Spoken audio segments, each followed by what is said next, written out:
Hi friends, നമ്മൾ കെമിസ്ട്രിയിലെ ലായനികൾ എന്ന ടോപ്പിക്കിലെ new S C R T lessons ഒക്കെ കംപ്ലീറ്റ് ചെയ്തു. ഓൾഡ് എസ് സി ആർ ടിയിൽ ലായനിയുമായി റിലേറ്റഡ് ആയിട്ട് 5ഓളം ചാപ്റ്റേഴ്സ് നമുക്ക് പഠിക്കാനുണ്ട്. അപ്പോൾ ഈ 5 ചാപ്റ്ററിലും വരുന്ന ന്യൂ എസ് സി ആർ ടിയിൽ ഇൻക്ലൂഡ് അല്ലാത്ത കുറച്ച് പോയിന്റും പിന്നെ കുറച്ച് അഡീഷണൽ ആയിട്ടുള്ള, അതായത് ന്യൂ എസ് സി ആർ ടിയേക്കാൾ കുറച്ചുകൂടി എക്സ്പ്ലനേഷനുമാണ് ഈ ഒരു ഭാഗത്ത് തന്നിരിക്കുന്നത്. ഒരുപാടൊന്നുമില്ല, കുറച്ച് കാര്യങ്ങൾ മാത്രമേ ഉള്ളൂ. അപ്പൊ ആദ്യം old S C R T chapters ഏതൊക്കെയാണെന്നൊന്ന് പറയാം. ഏതൊക്കെയാണ് നോക്കൂ. ലീനം, ലായകം, ലായനി എന്ന് പറഞ്ഞിട്ട് 5th സ്റ്റാൻഡേർഡിലെ ചാപ്റ്റർ ഉണ്ട്.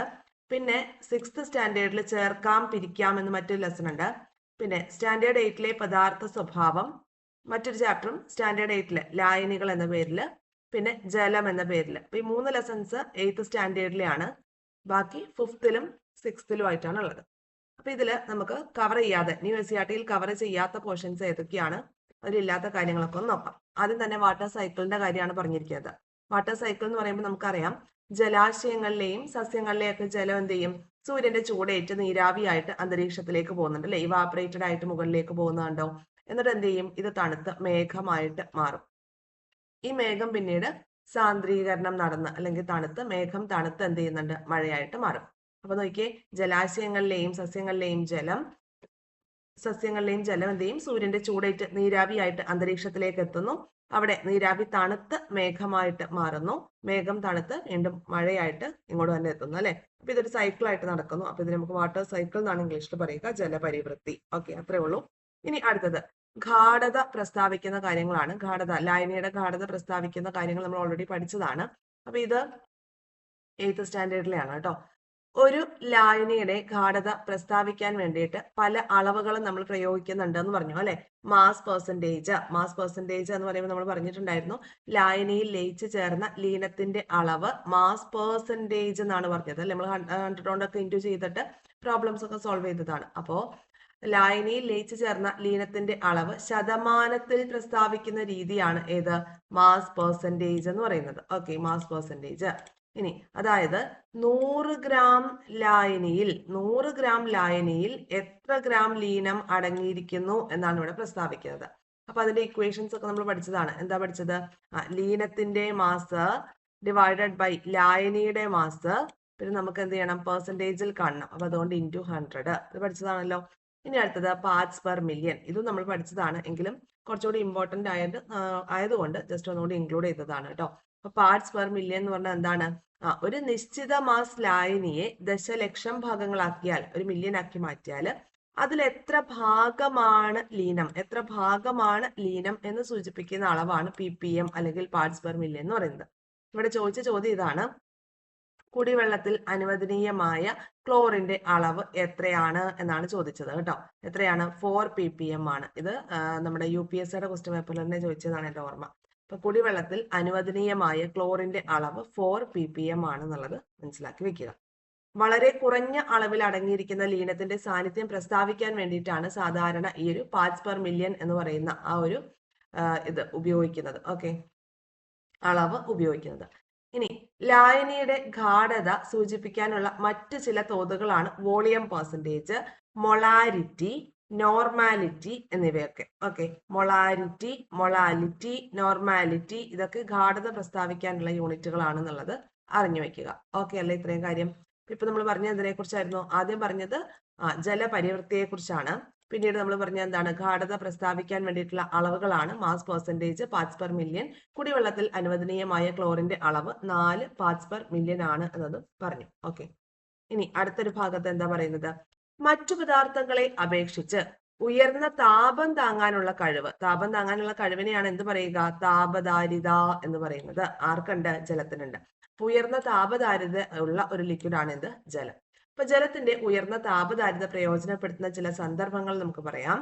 ഇതൊക്കെ നമ്മൾ പഠിച്ചതാണ്. അതിലിതാ ഈ ഒരു ഭാഗം, ഈ ഒരു 3ാമത്തെ പോയിന്റ് ആണെന്ന് തോന്നുന്നു, നമ്മൾ ന്യൂ എസ് സി ആർ ടിയിൽ പറഞ്ഞിട്ടില്ല എന്ന് തോന്നുന്നു.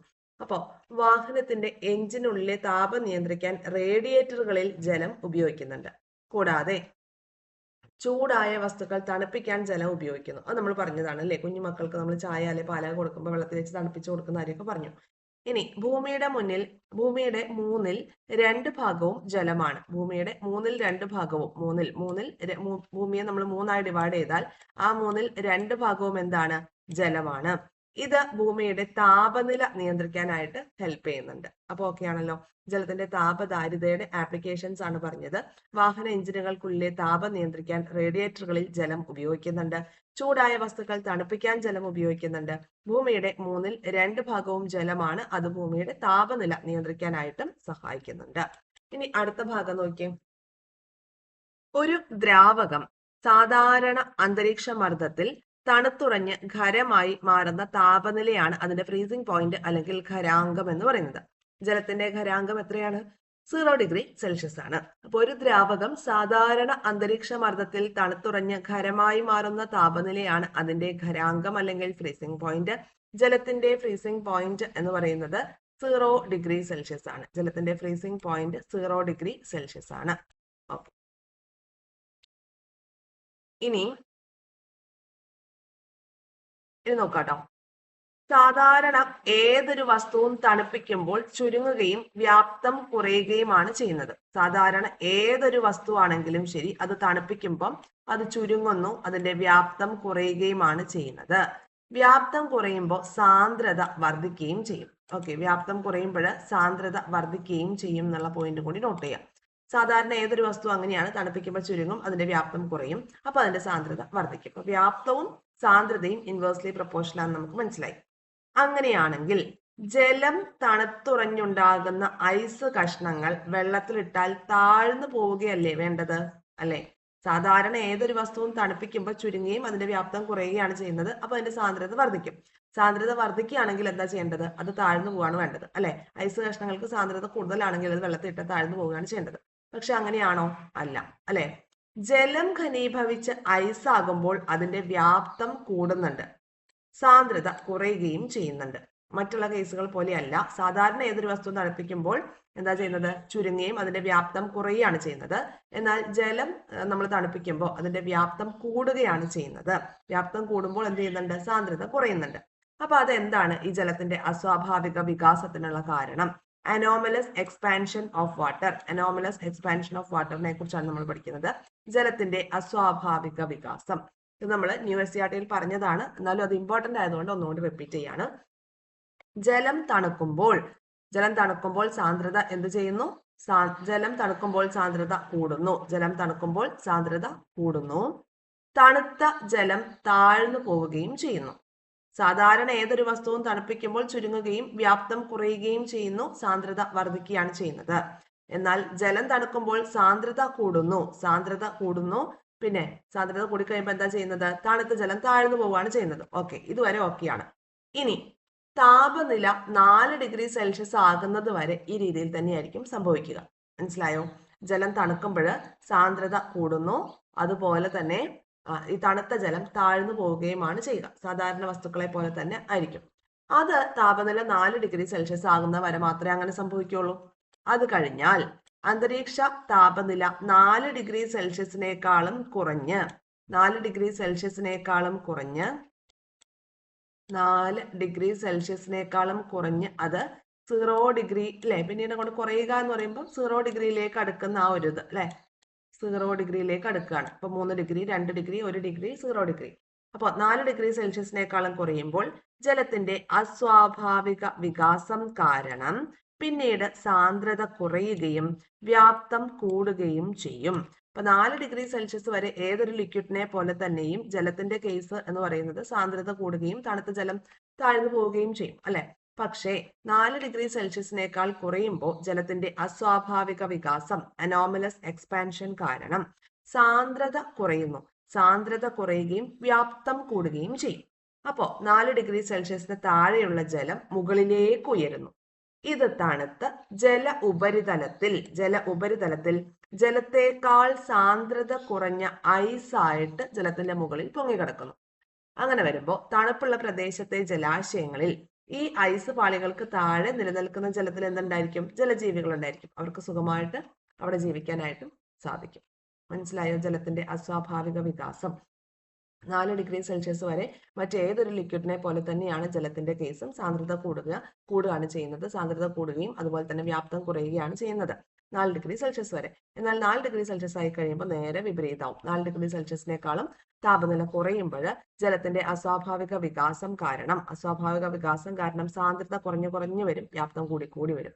അങ്ങനെ വരുമ്പോൾ ഐസായി മാറുന്ന ഐസായി മാറുമ്പോഴേക്കും ഇത് ആ ഒരു ഐസ് എന്ത് ചെയ്യും, ജലത്തിന്റെ മുകളിൽ പൊങ്ങിക്കിടക്കും. അപ്പൊ അതുകൊണ്ടാണ് നമ്മുടെ ഈ തണുപ്പുള്ള സ്ഥലങ്ങളിലൊക്കെ ഈ അക്വാട്ടിക് ആനിമൽസിനൊക്കെ നന്നായിട്ട് ജീവൻ നിലനിർത്തിക്കൊണ്ട് പോകാനായിട്ട് പറ്റുന്നത്. ഓക്കെ, ഇനി മറ്റൊരു പോയിന്റ് ഉള്ളത്, ചെറിയ ജലത്തുള്ളികൾ ഗോളാകൃതിയിലാണ് കാണപ്പെടുന്നത്. ജലത്തുള്ളികൾ ഗോളാകൃതിയിലാവാനുള്ള കാരണം എന്തായിരിക്കും? അതായത് നമ്മൾ പഠിച്ചതാണ് പ്രതല ബലമാണെന്നുള്ളത് അല്ലെ. പ്രതല ബലം എന്ന് പറയുന്നത് ഒരു ദ്രാവകത്തിന്റെ പ്രതല പരപ്പളവ് കുറയ്ക്കുന്ന തരത്തിലാണ് അനുഭവപ്പെടുന്നത്. ഒരു നിശ്ചിത മാസ് പദാർത്ഥത്തിന് ഉപരിതല പരപ്പളവ് ഏറ്റവും കുറഞ്ഞിരിക്കുന്നത് ഗോളാകൃതിയിലാണ്. അതുകൊണ്ട് തന്നെ ചെറു ദ്രാവക തുള്ളികൾ ഗോളാകൃതി പ്രാപിക്കുന്നു. മനസ്സിലാക്കുക, പ്രതല ബലമാണ് ചെറിയ ജലത്തുള്ളികൾ ഗോളാകൃതിയിൽ കാണപ്പെടാനുള്ള കാരണം എന്ന് പറയുന്നത് പ്രതല ബലമാണ്. അപ്പൊ പ്രതല ബലം എന്ന് പറയുന്നത് ഒരു ദ്രാവകത്തിന്റെ പ്രതല പരപ്പളവ് കുറയ്ക്കുന്ന തരത്തിലാണ് അനുഭവപ്പെടുന്നത്. ഒരു നിശ്ചിത മാസ് പദാർത്ഥത്തിന് ഉപരിതല പരപ്പളവ് ഏറ്റവും കുറഞ്ഞിരിക്കുന്നത് ഗോളാകൃതി ആയിരിക്കുമ്പോഴാണ്. അതുകൊണ്ട് ചെറു ദ്രാവക തുള്ളികള് ഗോളാകൃതി പ്രാപിക്കുകയും ചെയ്യുന്നുണ്ട്. ഇനി നമുക്ക് നോക്കാനുള്ളത് ഹെവി വാട്ടറിന്റെ കാര്യമാണ്. ഹെവി വാട്ടർ അല്ലെങ്കിൽ ഘനജലം എന്താന്നുള്ളതാ പഠിക്കണ്ടേ. ഓക്കെ, അപ്പൊ ഹെവി വാട്ടർ നോക്കാം. നമുക്ക് ഓൾറെഡി നമ്മൾ പഠിച്ചിട്ടുണ്ട് ഇതിനകത്ത് ഘനജലവും മൃദുജലവും എന്നുള്ള കാര്യമൊക്കെ നമ്മൾ പഠിച്ചിട്ടുള്ളത് അല്ലെ. ഘനജലം, മൃദുജലം, സോഫ്റ്റ് വാട്ടറും ഹാർഡ് വാട്ടറും ഒക്കെ നമ്മൾ ഓൾറെഡി പഠിച്ചതാണ്. അപ്പോൾ എന്താണ് സോഫ്റ്റ് വാട്ടർ, എന്താണ് ഹാർഡ് വാട്ടർ എന്നുള്ള അറിയാലോ. ഒന്നുകൂടി ഒന്ന് റീകോൾ ചെയ്ത് നോക്കിക്കേ കിട്ടുന്നുണ്ടോ എന്നുള്ളത്. സോഫ്റ്റ് വാട്ടർ എന്ന് പറയുമ്പോൾ സോപ്പ് നന്നായിട്ട് പതയുന്ന ജലമാണ് അല്ലെ. ജലത്തിൽ ലയിച്ചു ചേർന്ന കാൽസ്യം, മഗ്നീഷ്യം ലവണങ്ങൾ കാരണമാണ് എന്ത് ചെയ്യുന്നത്, നമുക്ക് ജലത്തിന് കാഠിന്യം ഉണ്ടാവുന്നത്. അപ്പൊ അതിൽ തന്നെ ഈ ടെമ്പററി ഹാർഡ്നെസ് അല്ലെ താൽക്കാലിക കാഠിന്യം എന്ന് പറയുമ്പോൾ ജലത്തിലെ കാൽസ്യത്തിന്റെയും മഗ്നീഷ്യത്തിന്റെയും ഒക്കെ ബൈകാർബണേറ്റ് കാരണമാണെന്നും അത് തിളപ്പിക്കുമ്പോൾ നമുക്കത് മാറ്റിയെടുക്കാനായിട്ട് സാധിക്കുന്നു നമ്മൾ പഠിച്ചിട്ടുണ്ട്. ഇനി പെർമനന്റ് ഹാർഡ്നെസ് ആണെങ്കിൽ ജലത്തിലെ ഈ കാൽസ്യത്തിന്റെയും മഗ്നീഷ്യത്തിന്റെയും ഒക്കെ ക്ലോറൈഡുകളും സൾഫേറ്റുകളും കാരണമാണ്. അത് നമുക്ക് തിളപ്പിച്ച് മാറ്റാനായിട്ട് പറ്റില്ല എന്നും പഠിച്ചു. ഇനിയാണ് ഘനജലത്തെ കുറിച്ച് പഠിക്കാനുള്ളത്. ഘനജലം എന്ന് പറയുമ്പോൾ എന്താണ്, ജലത്തിലുള്ള സാധാരണ നമ്മൾ ജലത്തിന്റെ കെമിക്കൽ ഫോർമുല എഴുതുന്നത് എങ്ങനെയാണ്, H2O എന്നല്ലേ. H2O എന്നാണ്. H2O 2 ഹൈഡ്രജൻ ആറ്റങ്ങളും 1 ഓക്സിജൻ ആറ്റവും ചേർന്നിട്ടാണ് നമ്മൾ എന്ത് എഴുതാം, H2O എന്ന് എഴുതാറ്. ഓക്കെ, പക്ഷേ ഈ ഹെവി വാട്ടറിലേക്ക് വരുമ്പോൾ ഇവിടെ ഹൈഡ്രജന് 3 ഐസോട്ടോപ്പ് ഉണ്ട്. ഏതൊക്കെയാണ്? Protium, deuterium, tritium. Protium, deuterium, tritium എന്ന് പറഞ്ഞ 3 ഐസോട്ടോപ്പ് ഉണ്ട്. അതിൽ ഈ ഡ്യൂറ്റീരിയം എന്ന ഐസോട്ടോപ്പ് ആണ് ഇവിടെ ഹൈഡ്രജന് പകരം D2O എന്നാണ് നമ്മൾ ഹെവി വാട്ടറിന്റെ കെമിക്കൽ ഫോർമുല എഴുതാറ്. D2O. ഓക്കെ, D2O എന്നാണ് എഴുതാറ്. അപ്പൊ ഈ ഹൈഡ്രജന് പകരം ഇവിടെ എന്താണ്, ഡ്യൂറ്റീരിയം ആണ് ഓക്കുപ്പൈ ചെയ്യുന്നത്. അപ്പൊ ജലത്തിലുള്ള സാധാരണ ഹൈഡ്രജൻ ആറ്റങ്ങൾക്ക് പകരം ഹൈഡ്രജന്റെ ഐസോട്ടോപ്പ് ആയിട്ടുള്ള ഡ്യൂറ്റീരിയം അടങ്ങിയിരിക്കുന്ന ജലമാണ് ഘനജലം. ഇതിന്റെ യൂസ് എന്താണ്, ന്യൂക്ലിയർ റിയാക്ടറുകളിലാണ് ഈ ഡ്യൂറ്റീരിയം ഉപയോഗിക്കുന്നത്. മനസ്സിലായല്ലോ അപ്പൊ ഹെവി വാട്ടറിന്റെ കാര്യം. പിന്നെ ഹെവി വാട്ടർ എഴുതുന്ന രാസസൂത്രം D2O എന്നാണ് നമ്മൾ പറഞ്ഞു. സാധാരണ വെള്ളമാണെങ്കിലോ H2O എന്ന് എഴുതും. പിന്നെ അതുപോലെ ഈ ഹെവി വാട്ടർ കണ്ടെത്തിയത് ആരാന്ന് കൂടി ഒന്ന് നോട്ട് ചെയ്ത് വെച്ചേക്കാം. ഹാരോൾഡ് യുറേ ആണ് കേട്ടോ. ഹാരോൾഡ് യുറേ എന്ന വ്യക്തിയാണ് എന്ത് ചെയ്തത്, ഈ ഘനജലം അല്ലെങ്കിൽ ഹെവി വാട്ടർ കണ്ടെത്തിയത്. 1931 കേട്ടോ. 31. പിന്നെ ഈ ഡ്യൂറ്റീരിയത്തിന്റെ കണ്ടെത്തലാണ് ഹെവി വാട്ടറിന്റെ ഇൻവെൻഷനിലേക്ക് നയിച്ചിട്ടുള്ളത്. അതുകൂടി ഓർത്തിരിക്കുക. അപ്പൊ അങ്ങനെ ഈ ഡ്യൂറ്റീരിയം കണ്ടെത്തിയതുമായി ബന്ധപ്പെട്ട് ഈ നമ്മുടെ ഹാരോൾഡ് യുറേ എന്ന വ്യക്തിക്ക് നൊബേൽ പ്രൈസ് കിട്ടിയിട്ടുണ്ട്. 1934 ഇങ്ങനെ ഒരു നൊബേൽ പ്രൈസ് അദ്ദേഹത്തിന് കിട്ടിയത്. അപ്പൊ ഇത്രയും കാര്യങ്ങളേ ഉള്ളൂ കേട്ടോ. ഇത്രയും കാര്യങ്ങളാണ് നമുക്ക് ഓൾഡ് SCERT-യിലെ പോയിന്റ്സ്. ന്യൂ SCERT-യിൽ ഇല്ലാത്ത കുറച്ച് കാര്യങ്ങളും പിന്നെ നമ്മൾ ഒന്നും നോക്കിയിരിക്കണമെന്ന് ഉറപ്പുള്ള കാര്യങ്ങളും കൂടി ഇൻക്ലൂഡ് ചെയ്തിട്ടാണ് ഈ ഒരു സ്ലൈഡ് പ്രിപ്പയർ ചെയ്തത്. അപ്പോൾ നമ്മുടെ ക്ലാസ്സുകളൊക്കെ നിങ്ങൾക്ക് യൂസ്ഫുൾ ആവുന്നുണ്ടെങ്കിൽ തീർച്ചയായിട്ടും ചാനൽ സബ്സ്ക്രൈബ് ചെയ്ത് സപ്പോർട്ട് ചെയ്യുക, ഷെയർ ചെയ്ത് ഫ്രണ്ട് സർക്കിളിലേക്ക് കൂടി എത്തിക്കുക. പിന്നെ നമ്മുടെ ടെലഗ്രാം ചാനലിലേക്ക് കൂടി ജോയിൻ ചെയ്യുകയാണെങ്കിൽ വീക്ക്ലി സ്റ്റഡി പ്ലാൻ ബേസ് ചെയ്തിട്ടുള്ള ഫ്രീ ആയിട്ടുള്ള എക്സാമും നിങ്ങൾക്ക് ആക്സസ് ചെയ്യാനായിട്ട് സാധിക്കും. പിന്നെ നമ്മുടെ യൂട്യൂബിന്റെ ഡിസ്ക്രിപ്ഷനിൽ പോയി നോക്കിയാൽ അവിടെ നമ്മുടെ ഫേസ്ബുക്ക് പേജിന്റെ കൂടെ ലിങ്ക് ഉണ്ടായിരിക്കും. തീർച്ചയായിട്ടും എല്ലാവരും ഫോളോ ചെയ്യുക. ഇത്രയും കാര്യങ്ങളേ ഉള്ളൂ. ലായനി എന്ന ടോപ്പിക് നമുക്ക് SCERT ബേസ്ഡ് ആയിട്ടുള്ള കാര്യങ്ങളൊക്കെ കംപ്ലീറ്റ് ആയിട്ടുണ്ട്. Okay, thank you.